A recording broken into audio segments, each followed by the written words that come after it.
Sejam todos muito bem-vindos a mais um vídeo do canal Maestro Moto, canal onde falamos a respeito de dores crônicas e fisioterapia manual. No vídeo de hoje falaremos a respeito de algo que não é tão confortável para o fisioterapeuta, mesmo porque o que nós desejamos enquanto profissional de saúde é que todo paciente que nos procure melhore o mais rápido possível, mas em alguns casos isto não acontece. Então o tema do vídeo de hoje é por que o tratamento não atingiu os resultados desejados. Trarei uma série de dicas que serão importantes para que você venha refletir, caso seja fisioterapeuta, ou se é um paciente que apresenta um quadro doloroso, que converse com o seu profissional de fisioterapia, tendo em vista que ambos querem o mesmo objetivo final, que é a melhora de um quadro de dor, a melhora de função e voltar a realizar as atividades funcionais sempre que isto for possível. Mas antes de iniciarmos o vídeo propriamente dito, gostaria de fazer um convite a você que ainda não é inscrito no nosso canal. Hoje nós temos uma meta que é alcançar os 1000 inscritos. Então, colabore para o nosso crescimento, para que mais pessoas se beneficiem com os conhecimentos que são compartilhados aqui.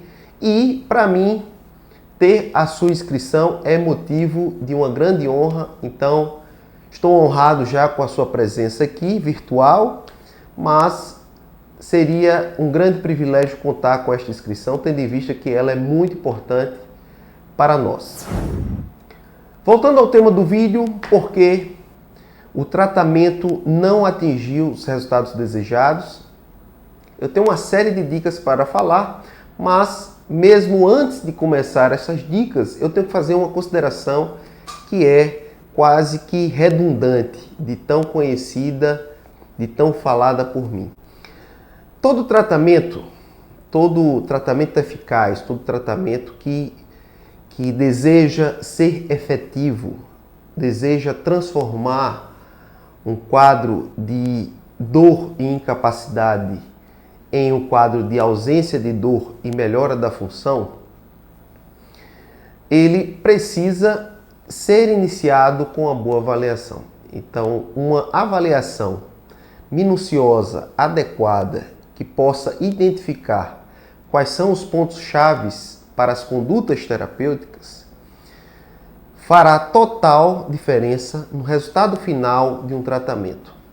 Então, quando aliamos uma boa avaliação, um bom exame físico, uma boa anamnese, com um raciocínio clínico adequado, poderemos minimizar condutas desnecessárias, bem como resultados indesejados. O que seria um resultado desejado? Ter um tratamento muito longo, muito mais longo do que o que seria preconizado pela literatura, ou ainda não perceber uma evolução na melhora do sintoma ou na melhora da função por um longo período. Isto, para nós, obviamente, não é o que nós desejamos quando falamos em um tratamento de fisioterapia. A primeira dica, ela tem relação direta com um pensamento de William Osler, médico da Universidade McGill. Ele fala que é mais importante conhecer o paciente que tem a doença do que a doença que o paciente tem.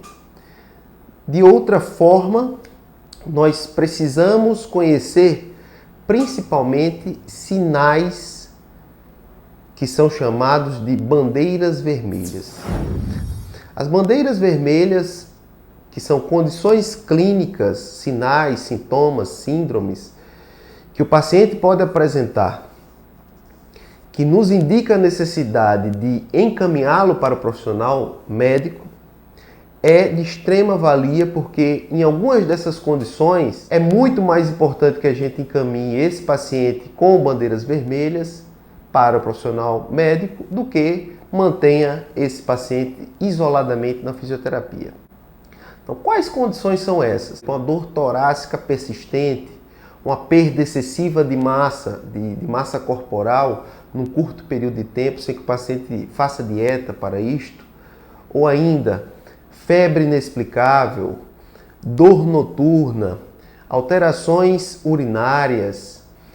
Se o paciente, por exemplo, apresenta mal súbito, ou seja, ele pode apresentar síncope sem explicação ou ainda vertigem súbita com síncope também, alterações visuais súbitas sem que haja uma evolução progressiva. Então, do nada, por exemplo, o paciente fala que começou a ter um borramento visual sem que haja qualquer explicação para isso, dor de cabeça intensa, súbita, sem que antes tenha uma história pregressa de uma evolução desse quadro de cefaleia.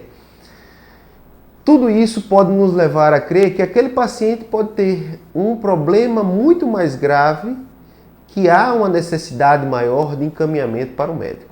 Segunda dica muito importante é: conheça bem as contraindicações para as condutas que você está adotando. Por exemplo, em terapia manual, existem técnicas que são diretas e aquelas que são indiretas. Técnicas em terapia manual que são ditas diretas são aquelas que vão no sentido contrário de uma barreira que limita o movimento. Então, se existe uma restrição na amplitude de movimento, técnicas diretas vão ser aquelas e que vão no sentido de romper esta barreira contrária ao movimento. Então, são contraindicações que podemos citar aqui para terapia manual, principalmente aquelas técnicas que são diretas: artrites diversas, principalmente em fases agudas, espondilite anquilosante em fases agudas, quadros de doença autoimune em fase aguda, principalmente, doenças malignas, fraturas. Todas essas condições contraindicam o uso, por exemplo, de manipulações articulares, de técnicas que podem gerar um agravo maior na coexistência de um ou mais fatores que contraindicam essas técnicas. A terceira dica, ela tem relação direta com a categorização do nosso paciente. Em casos de queixas dolorosas, sobretudo músculo-esqueléticas, nós precisamos definir se aquela dor tem relação com a postura do indivíduo, se é um quadro somente de dor sem necessariamente disfunção ou lesão, se esse quadro de dor tem associação com disfunção de tecidos, ou se há associada a essa dor uma terceira condição, que seria uma condição de desarranjo, que chamamos. Na verdade, essas três condições, elas são muito semelhantes às 3 síndromes de Mackenzie, que preconizam os seguintes aspectos. Na síndrome postural, a dor só acontece quando há uma carga estática no final da amplitude do movimento. Então, se eu levo, por exemplo, uma articulação até o seu final da amplitude do movimento e mantiver nesse limite de amplitude do movimento uma carga estática, como que eu estou fazendo agora aqui na interfalangiana distal, é natural que, com o passar do tempo, haja uma dor associada a este quadro. Isso pode acontecer, por exemplo, nos casos de pacientes que apresentam uma postura cifótica ao sentar e que reclamam, após um determinado período, o período aí de manutenção dessa carga estática, pelo estiramento dos tecidos moles, ligamentos, por exemplo. Isso pode gerar dor local, sobretudo associada a essa postura. E aí o que é indicado nesses casos são posturas no sentido contrário, para que haja um relaxamento desses tecidos e que sempre haja um estímulo maior na rotina diária desse indivíduo, para que exercícios sejam realizados no sentido da postura contrária. É muito importante falar que nesse caso específico, a gente vai ter normalmente dor somente nessas situações sem irradiação. Ou seja, somente na postura mantida, ao final desta postura, sem que haja dor periférica associada a esse quadro. A segunda síndrome descrita por Mackenzie seria a síndrome de disfunção. em que os tecidos eles vão estar encurtados e que precisamos, de certa maneira, estirar esses tecidos com técnicas diversas para que eles voltem a ter a elasticidade normal e, portanto, o paciente ele pode apresentar nesses quadros dor e alguma limitação de movimento, mas essa dor normalmente ela vai estar associada ao final da amplitude do movimento e também o paciente ele não vai estar apresentando dor em repouso. Nestes quadros não há irradiação da dor ou periferização. A terceira síndrome de Mackenzie ela é caracterizada pela síndrome do desarranjo, em que há um bloqueio provocado por estruturas intraarticulares como meniscos ou discos articulares que estão desalinhados com relação às superfícies articulares. E há necessidade, neste caso, de terapia manual e exercícios para que possamos realinhar este disco, menisco, para que o indivíduo consiga realizar seus movimentos normais, sejam eles da coluna, sejam das articulações periféricas. E, por conseguinte, o paciente que apresenta essa síndrome, ele vai apresentar, além de dor e irradiação em alguns quadros, ele pode apresentar também uma postura antálgica, como por exemplo torcicolo, cifose e ainda o lateral shift ou desvio lateral da coluna. Essas posturas antálgicas, elas desaparecem à medida que tratamos de forma adequada, realinhamos este elemento aí intraarticular para que o indivíduo ele possa voltar não só a uma postura normal, como também a realizar movimentos sem dor, sem limitação. A quarta dica muito importante, ela serve para quadros de dores diversos, não só de dores musculoesqueléticas. Cada paciente que nos procura, é importante que possamos diferenciar o mecanismo de dor deste paciente. São 3 os principais mecanismos de dor conhecidos. O primeiro mecanismo é o de dor nociceptiva, em que a dor tem predominantemente, mas não exclusivamente, o contribuinte relacionado a tecidos que podem estar gerando dor. Nesse caso, essa dor é tecido dependente. E por isto, ela pode ser subdividida em 3 categorias. O primeiro subtipo de dor nociceptiva é a dor inflamatória, aquela associada com a ocorrência de uma lesão tecidual. Essa não é a única forma ou o único subtipo de dor nociceptiva. Outro subtipo de dor nociceptiva é o da dor provocada pela irritação química dos tecidos, como no caso da dor muscular tardia. A liberação de metabólitos que não foram completamente catabolizados ao longo de uma atividade física, como atividades anaeróbicas predominantemente, vai gerar substâncias que vão ser irritativas para o tecido muscular, que podem, 1 a 2 dias depois, ou até um período maior, provocar uma dor local associada a esse evento prévio conhecido. O terceiro subtipo de dor é provocado por estiramento de tecidos moles. Esse estiramento mantido, quando for excessivo, ele pode, sem necessariamente produzir uma lesão, pode sensibilizar pouco a pouco as terminações nervosas livres de tecidos moles como músculos, tendões, ligamentos e favorecer a ocorrência de dor local do tipo nociceptiva. O segundo mecanismo de dor conhecido é o de dor neuropática, em que o tecido principal a ser o contribuinte da dor é o tecido neural. Então, neste caso específico, em casos de compressões, estiramento ou ainda irritação química do tecido nervoso, isso pode gerar uma dor irradiada, que é o que nós chamamos de dor que se periferiza, ou dor com periferização, que não se localiza especificamente no local de compressão dessa estrutura nervosa, como por exemplo aquela que acontece provocada por uma hérnia de disco, mas que também pode se irradiar ou se periferizar no trajeto de um nervo longo, como por exemplo o nervo ciático. E essa dor que percorre o trajeto de um nervo de uma forma bem fácil de ser descrita pelo paciente, ela nos leva a crer que tem alguma associação ao tecido neural que ou foi comprimido, ou estirado, ou irritado quimicamente em alguma parte do seu trajeto.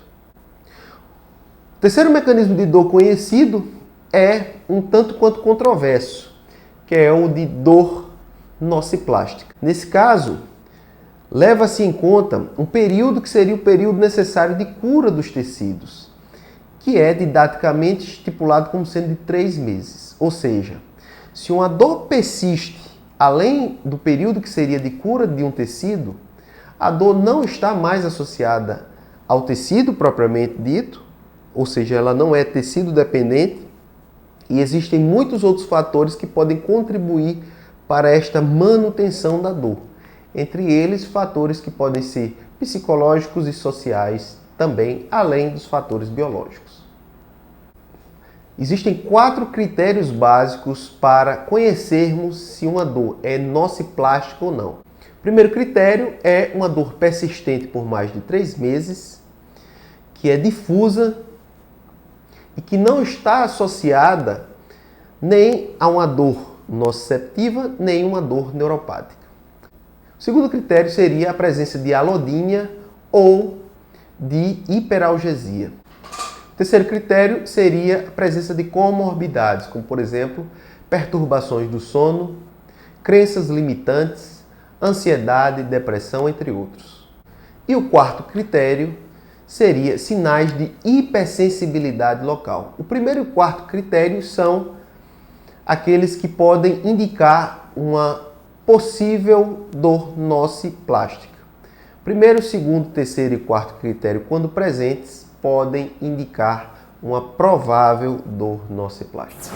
A dica de número 5, ela é de extrema valia, principalmente para quem utiliza terapia manual.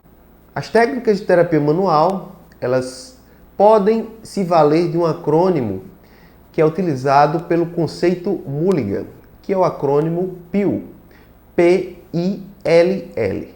O P seria a sigla para a expressão em inglês livre de dor, ou seja, a conduta terapêutica ela deve acontecer sem que provoque dor. O I seria a inicial do termo em inglês de efeito instantâneo, ou seja, a técnica precisa trazer um alívio imediato da dor. E os dois últimos L's se remetem à ideia de longa duração. Então, tanto a conduta precisa ser livre de dor, precisa trazer um efeito imediato, como também deve perdurar. Se eu utilizo uma técnica que não é persistente, que não traz efeitos a longo prazo, isso me leva a crer que para o tratamento da dor, ou eu estou tratando um tipo de dor de forma inadequada, ou um mecanismo de dor como ele não deveria ser tratado, ou ainda eu estou utilizando uma conduta que não é própria para aquela dor. A dica de número 6, ela tem relação direta com condições que certamente vão requerer um cuidado multiprofissional ou de mais outros profissionais de saúde além do fisioterapeuta. Então, condições que podem requerer um cuidado multiprofissional.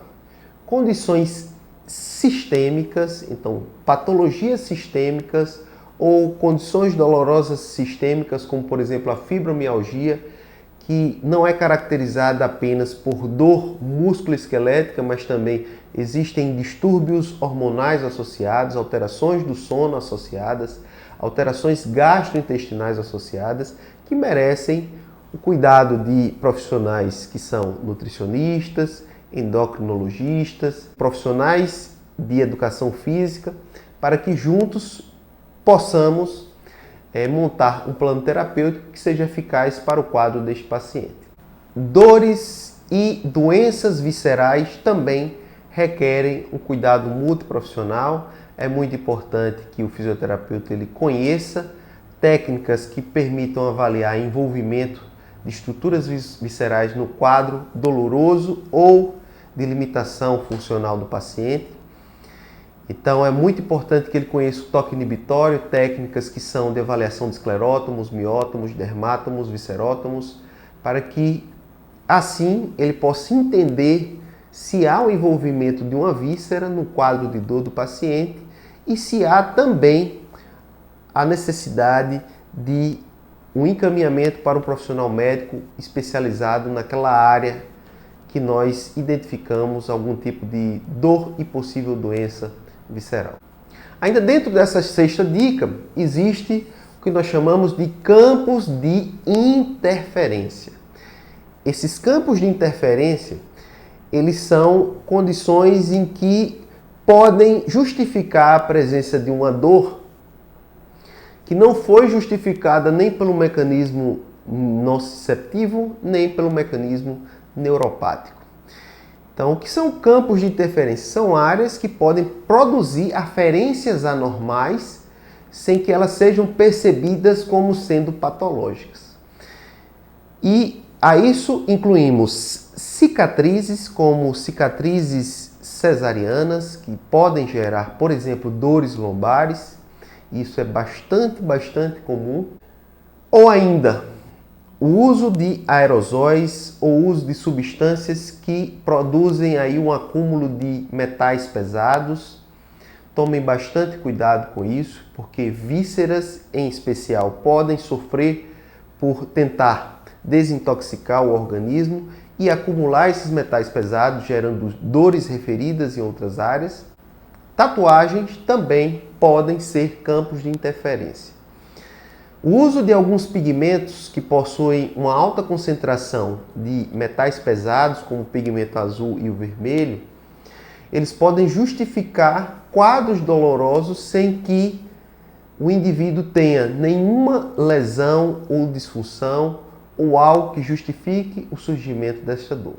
Então tomem cuidado com estas possibilidades também, que podem justificar terapêuticas ou tratamentos que não alcançaram resultados desejados. Espero que você tenha se beneficiado com este conteúdo. Se tem alguma dica ou alguma dúvida a respeito deste tema, deixe aqui no campo dos comentários. Para mim é uma grande honra fazer este vídeo e fazer muito mais vídeos, portanto, para que vocês possam fortalecer o crescimento deste canal, colabore com a sua inscrição, ela é de grande valia para todos nós.